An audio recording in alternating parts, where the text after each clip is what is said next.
Hello all, నేను Krishna. Welcome to Krishna cinematic verse. Today film of the review Ram Charan's game changer. ఈ movie ఈరోజు థియేటర్లోకి అయితే వచ్చేసింది.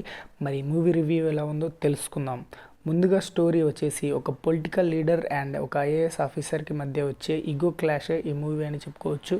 అండ్ ఇంకో లైన్ కూడా ఉంటుంది, డబ్బు లేకుండా రాజకీయం ఎలా చేయాలి అనే పాయింట్ని కూడా ఈ మూవీలో చూపించడం జరుగుతుంది. సో అదైతే చూపించినట్టే ఉంటుంది, కానీ దాన్ని సీరియస్గా తీసుకోరు, వదిలేస్తారు మధ్యకి ఎక్కడికో తీసుకెళ్ళి. సో అది ఓకే. సో ఫస్ట్ హాఫ్లో ఏముందంటే చరణ్స్ ఇంట్రడక్షన్ సీన్ బాగుంటుంది, అండ్ దాని తర్వాత వెంటనే ఒక ఫైట్ సీన్ ఉంటుంది, దాని తర్వాత వెంటనే ఒక సాంగ్ ఉంటుంది. ఇక్కడే మనకు అర్థమైపోతుంది ఒక రొటీన్ కమర్షియల్ మూవీలా అనిపిస్తుంది ఏంటి అనుకుంటాం. సో యాజ్ యూజువల్ మన ఎక్స్పెక్టేషన్స్కి మనం అనుకున్న దానికి యాజ్ యూజువల్గా పోతుంటుంది. మనం ఏదైతే ఎక్స్పెక్ట్ చేస్తామో అదే జరుగుతూ ఉంటుంది. సో ఇంటర్వెల్ దగ్గర ఒక ట్విస్ట్ ఉంటుంది. ఫస్ట్ హాఫ్ మొత్తంగా ఎక్కడైతే బోర్ అయితే కొట్టదు, కానీ పర్లేదు, బాగానే ఉంటుంది. అండ్ సెకండ్ హాఫ్ స్టార్ట్ అయితే సెకండ్ హాఫ్లో అసలైన సినిమా స్టార్ట్ అవుతుంది. అంటే మనకు సహనానికి పరీక్ష పెడుతుందని చెప్పుకోవచ్చు. బోర్ సీన్లు ఉంటాయి, చాలా మటుకు బోర్ సీన్లు అయితే అనిపిస్తాయి.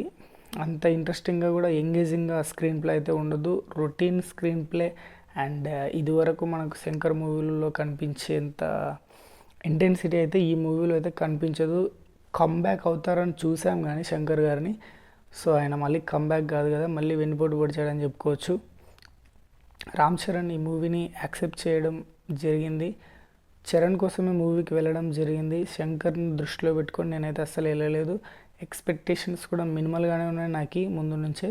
సో ఆ లో ఎక్స్పెక్టేషన్స్తో మూవీ చూసినా కూడా యావరేజ్గానే అనిపిస్తుంది. అంటే మరి ఫ్యాన్స్కి ఏ రేంజ్లో డిసప్పాయింట్ అయి ఉంటారో ఈ మూవీ చూస్తే నాకైతే అర్థమవుతుంది.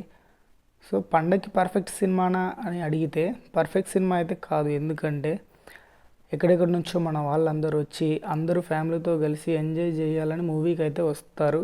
సో వాళ్ళందరూ ఎంటర్టైన్ చేస్తుందా అంటే చేయదని చెప్పుకోవచ్చు.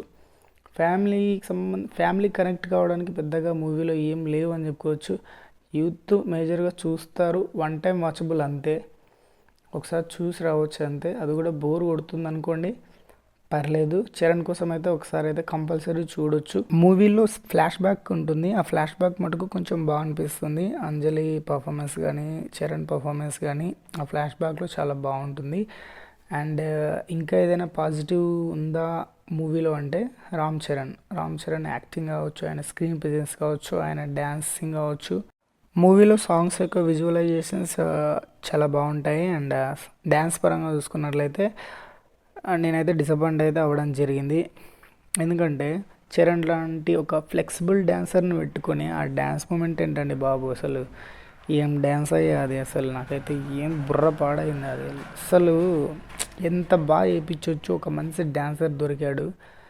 నాకైతే అస్సలు నచ్చలేదు ఆ రామచ సాంగ్ కానీ అండ్ జరగండి సాంగ్ కానీ. ఏం డ్యాన్స్ అండి బాబు, అసలు ఏం కంపోజిషన్ అది. దోప్ కొంచెం బెటర్ అని చెప్పుకోవచ్చు. దోప్ సాంగ్ అయితే పర్లేదు, బాగుంటుంది. జానీ మాస్టర్ అదరగొట్టేశాడని చెప్పుకోవచ్చు. అదండి ఈ మూవీ గురించి మొత్తానికి. సో మన ఛానల్కి ఎవరైనా ఫస్ట్ టైం వచ్చినట్లయితే please make sure to subscribe and hit the bell icon. Thanks for watching. Have a nice day.